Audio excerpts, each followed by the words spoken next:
Good morning, heathens. I'm J-Bo, and this is Bad Tree Productions. Anyway, this is on this episode. This episode won't actually be an episode, but it'll be kind of how we prep for an episode. And maybe it doesn't appear that we do that, and a lot of times we don't. But in this case, we're gonna actually kind of prep for a 904 torque flight. So before I get into the transmission itself, I want to make sure that it's that's suitable for rebuilding before we go ahead and actually tear into it and find out that it's not worth a shit. But anyway, our good friends at Rabbit Transit Garage, Jay and Jason, they dropped off this unit. Okay, so what I want to do is I'm going to partially disassemble it and make sure that it's worth pursuing. So the first step will be we'll date code it, find out what date. I've already looked up the numbers, but we'll supply a link to the website that shows the date coding, and it's not as simple as looking up a fifth engine digit number or whatever like that. But we'll find that on the pan rail, and we'll actually throw a link down in the description, yeah, and show you where to find that. So, but anyway, so this transmission is going to go in our project D50. So what we're trying to do is we're trying to get sub-assemblies put together. So the transmission is going to be one of those assemblies. We'll also need to be looking for an engine for that, or we've actually got one right now, but it's a 318. But I'd kind of like to go with a 360 Magnum.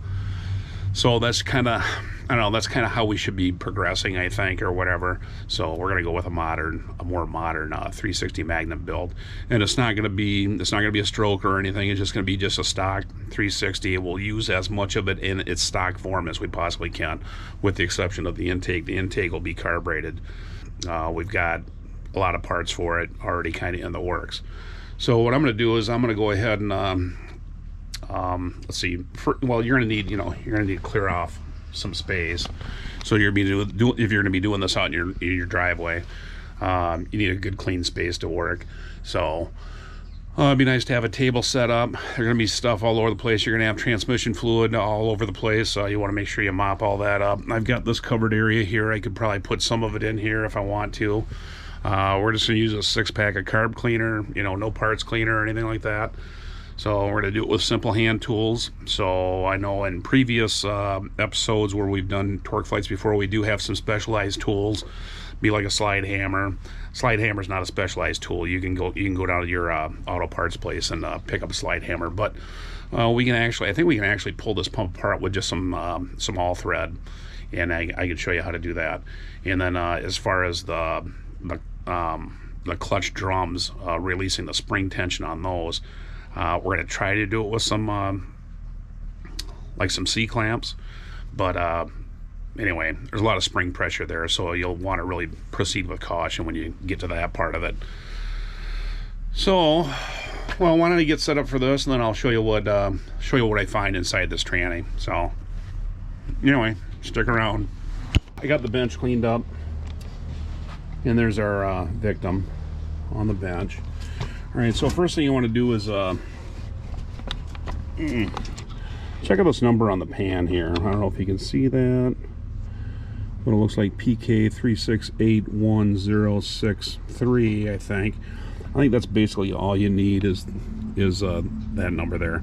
But that number will actually, like I said, there's a website. We'll post a link. It's like the only website on the internet, but it actually tells you what this transmission, what it came out of. So, I think if I'm not mistaken, it was a 72, 73, 318 car of some sort. So, but anyway, I could be wrong, probably am. But this says A904, and it looks like the letter L and a /. But anyway, so I'm gonna go ahead and I'm gonna rip this pan off. I'm gonna probably pop the front pump off. Looks like a previous owner. Somebody had actually cleaned this. I mean, they degreased it because this thing, you know, if it just came out of a car, it should look like total crap. Now, there's actually a wasp nest in here, which that needs to be addressed. This is loose. But anyway, hopefully it's not rusty. The input shaft actually turns. The input shaft will actually spin easier one way than the other. So, and it actually spins freely. But it looks relatively clean. So, but I'm just wondering if, I'm just kind of curious if the cleaning process, if there was water left inside of it, if it would have caused the components, the majority of the components, to rust inside. But we're gonna crack it open, take a look at it, and if it looks good to go, then we'll proceed with ordering a kit for it, and so on and so forth. So anyway, like I said, this is just this is prep for a future show. So anyway, I'm going to want to address this bolt. This bolt here is not the stocker. It actually protrudes through the pan rail, so it's got some rust on it. I want to go ahead and clean that up so that it doesn't pull aluminum out on its way out. So anyway, son of a...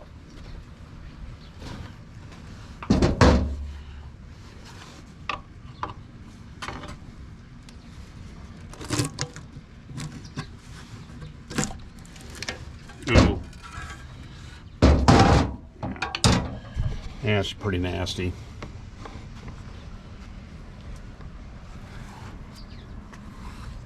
Oh well. Valve body's gonna get replaced anyway. That's what she looks like. So she got a little water. These bores would maybe be an issue. Yeah, I don't know, dude. Don't like it. Plus, gear selector is non-existent. That's a shift valve there. See how rusty that is? So, but you know, since we're going to be replacing the valve body anyway, that's not that big of a deal. I would be more concerned with other stuff we might find. So anyway, I don't know. Could be a deal breaker. I just don't know. Yeah, that was pretty bad. Anyway, I think what I might do is just go ahead and pop this valve body out and just check the rest of it, see what it looks like. So, yeah.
Yeah, usually this just slides right off, but it's kind of rusty. It's coming. There it is.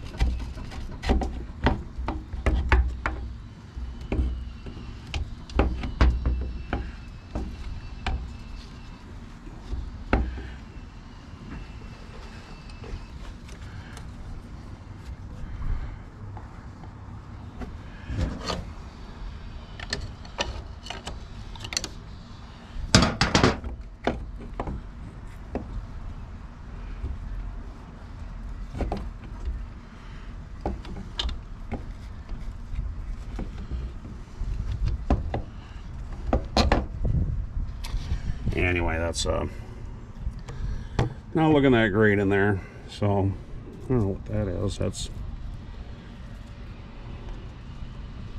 what the hell?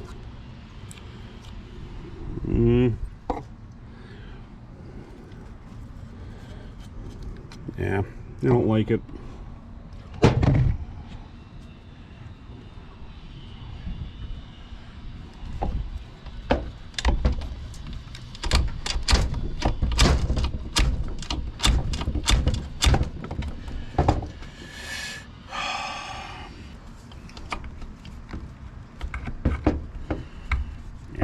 That park rod is kind of rusty. Imagine the paw is kind of rusty too.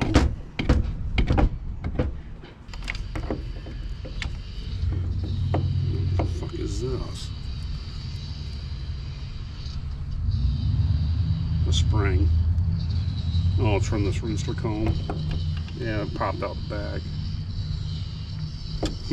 Okay, well.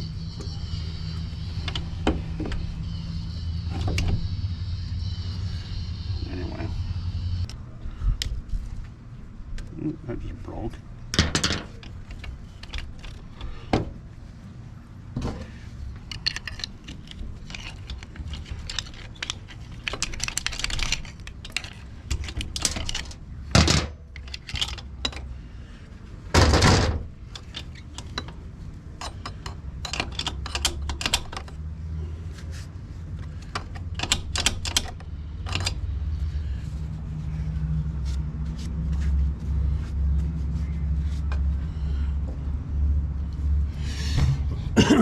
Anyway, not sure if you can see that, but there's that park sprag or back, whatever, park sprag, but it's kind of rusty looking. But I'm gonna see if I can work on that and get it freed up, get that park rod out.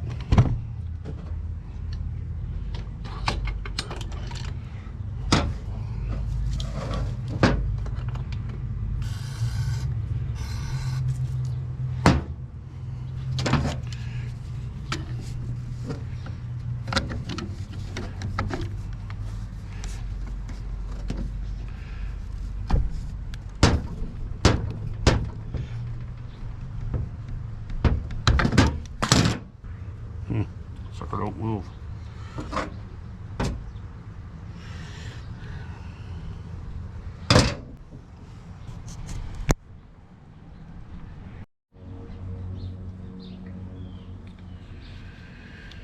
All right, so yeah, I finally got the front pump bolts out.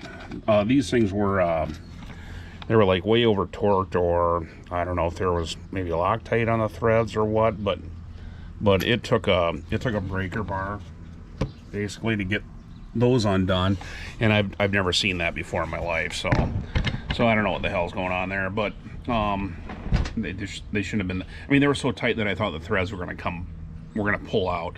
And you know, if you ever do run into a problem where you do pull a thread on something like this, like aluminum, then go ahead and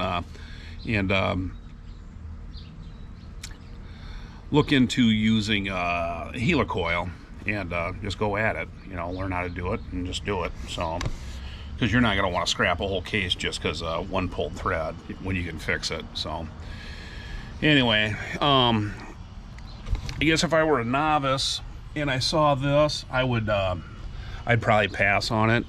And by no means am I a transmission expert. In the course of my life, probably starting back in like 1986, I rebuilt my first torque flight. And since then, I've probably done 30 torque flights altogether.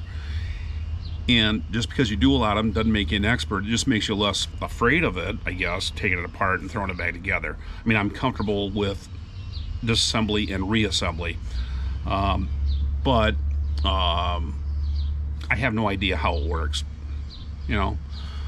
But I can pay special attention to detail. You want to examine all your hard parts that you're going to reuse, make sure that they're up to snuff. Usually when I do one, I replace everything, the bushings, every damn thing. And I basically make the transmission like new again. So if you do that, you should never run into an issue. And I think I've had probably a 90% success rate, or rate, I guess, going into all this. But and I think the one that I had fail was actually a lockup transmission, and at the time it was kind of cloaked in voodoo, I guess, or so on. But we never did replace a converter on that. I imagine that was probably important, but we never did. Jeremy had issues with his, and to this day, we don't know what the hell was wrong with that transmission. Kind of wonder if it was, maybe related to, well, maybe throttle linkage or whatever not being correct, or maybe there was a case issue where there's a hairline crack somewhere, maybe in the valve body itself. Well, maybe not the valve body, but maybe in the case itself there was a hairline fracture or something like that. That was bleeding pressure. But I've known guys where you'd bring them your transmission, and it's not hitting third gear or whatever, and they'd have the knowledge to actually pressure check the transmission, and they could say, oh yeah, this is exactly what it needs. And these guys would have like a stack of rebuild kits, in the corner of their garage, and all these kits none of them were complete kits. They were just robbing individual parts and pieces out of the kit. So they jerk the thing apart, replace a lip seal or whatever, like in one of the clutch packs or whatever, and slam it back together, pressure check it again, boom, good to go, you were on the road again. So pretty amazing when you can do stuff like that. Not me, I can't do that. I don't do it. Something we want to look into in the future. Maybe we've talked about getting the pressure gauges or whatever. Maybe learning more, I guess. But for the most part, if you're going to rebuild the transmission for a project, you're just going to replace every damn thing, and 99 times out of 100, the case should not be an issue. The valve body should be not an issue either. You're going to rebuild it. So, but anyway, this was our intention was to show kind of a prep video, and it's looking more and more like we're just going to maybe try to find another core, I think. But in the meantime, I'm going to continue, just out of curiosity, continue to jerk this thing apart and see if it is salvageable. So anyway, stay tuned, folks. My rack for my pizza, I'm over there and running through that stuff. I should get those fuckers clean. Oh, sure. Anyway, just stopped a quick trip, grabbed pizza. So, are you hungry? No, not really. But, you got one of those pre-cooked ones? Yeah. Yeah. They're not that great, but yeah, it's a 4 meat. Anyway, I'm doing a show about how we do a show on how we rebuild torque flights. So it's not going good. Torque flights. Oh, yeah. Okay. So. Damn it, I was hoping you'd be going somewhere. Taking a ride. Oh yeah. Yeah, I tell you what. Is there a decent place to metal detect? I mean, I don't know. Not really. I can think of off the top of my head.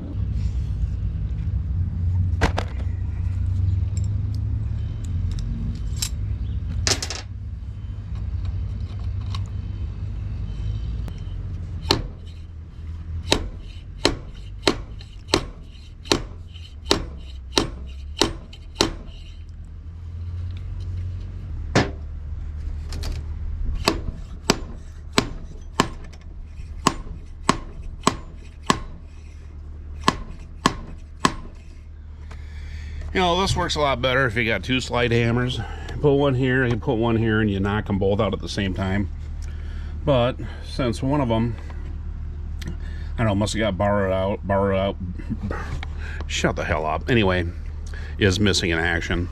I've got one. So you need to go from side to side so you get it, coming out decent.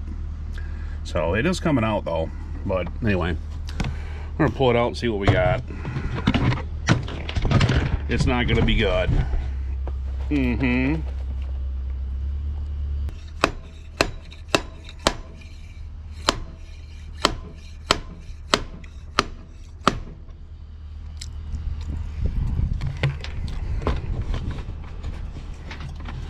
this white powder, kind of like, look at that. That's like just similar metals probably. This is steel, and this is aluminum. So yeah, they don't like water, so that's what we're dealing with. You know, I think the previous owner, his intentions were probably good. He power washed the thing. It's relatively clean on the outside, but as you can see, like all the fasteners are rusty. So they washed off the protective coating of grease and dirty oil, whatnot, and then just left it set. So I mean, you can do that if you're gonna go ahead and take the transmission apart right away and then rebuild it and clean the inside of it out. Yeah, there's no issue there. So, and it's, you know, it's not the rabid transit guys' fault either. They're, you know, doing me a favor and dropping this off. I appreciate the gesture, but this is looking not that great so far. So I think we'll probably be looking for another core. Maybe I've mentioned that already. But in the meantime, curiosity just has me pulling this thing apart. So we'll take a look at it, see if there's anything. I mean, I'm sure there's salvageable parts in it. But right now, currently the output shaft is frozen. I can't turn the output shaft. I can turn the input shaft. Well, maybe I can't do it right now. But I can't turn the output shaft. And the park lever is out. Maybe the paw is actually stuck down. The paw is actually spring loaded, but I can't get any spring action out of it. So anyway, that might be that issue. But anyway, I'm gonna pull this pump out. Watch me do it.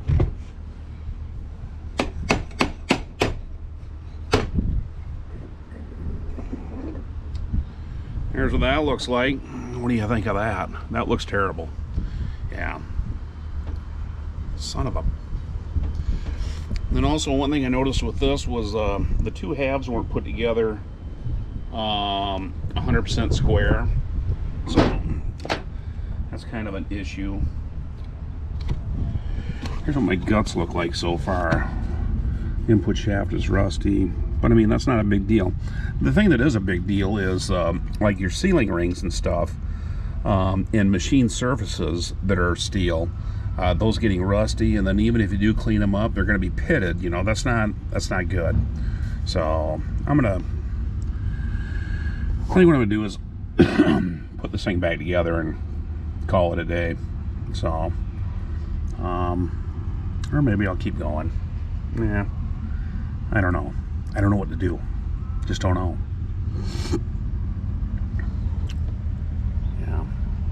Yeah, I'd like to say I've seen worse, but I've never, this is the worst I've ever seen. So yeah, if you see one that looks like this, I mean, this is,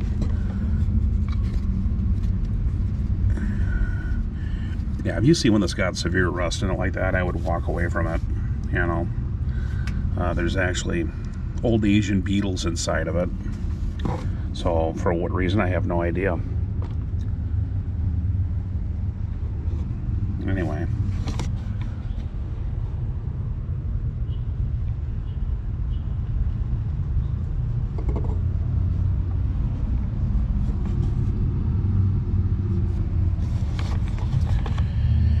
I'm gonna eat some pizza. Yeah, I'll continue to stare at it for a while. Alright, I'm calling it.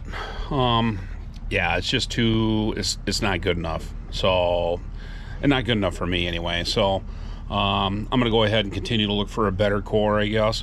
So, if anything, this would be an episode about what to look for when you're looking for a decent torque plate core.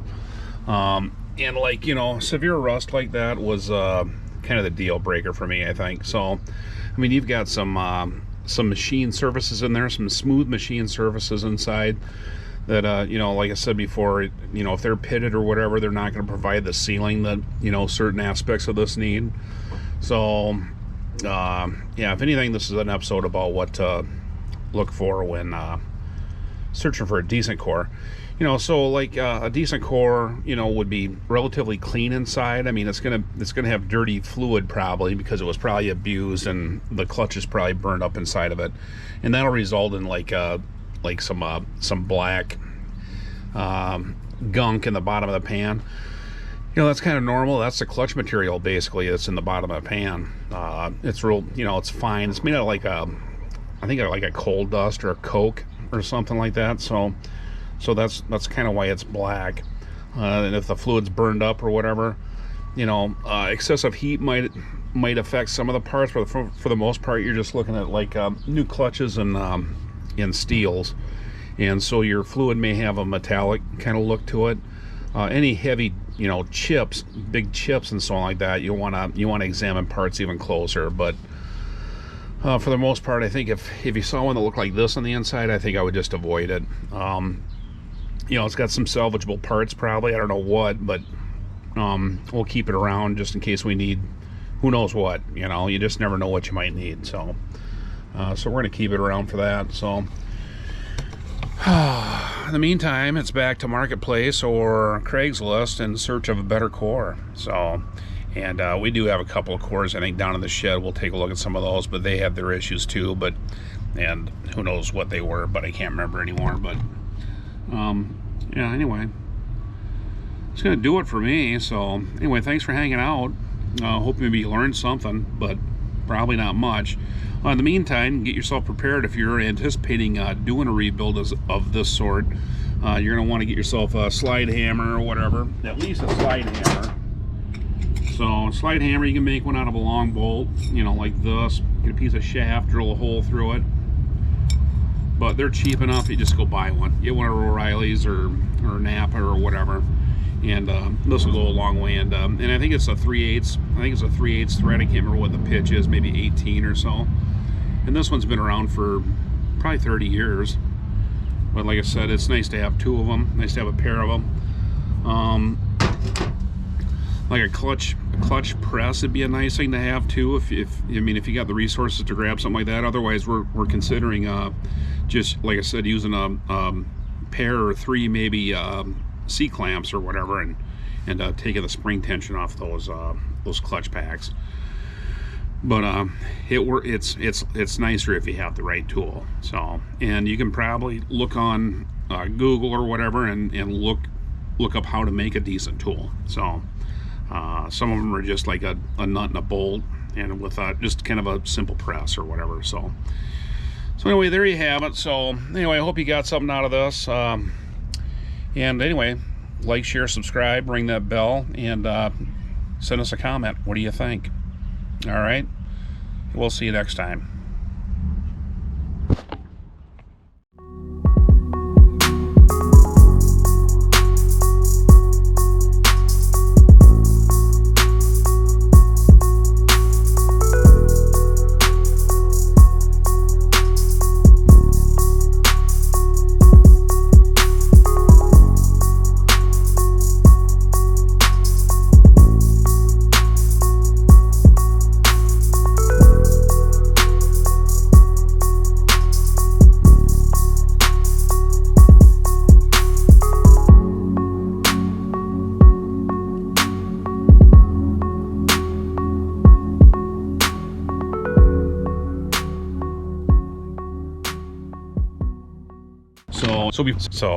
But anyway, so what I'm gonna do is all right, so on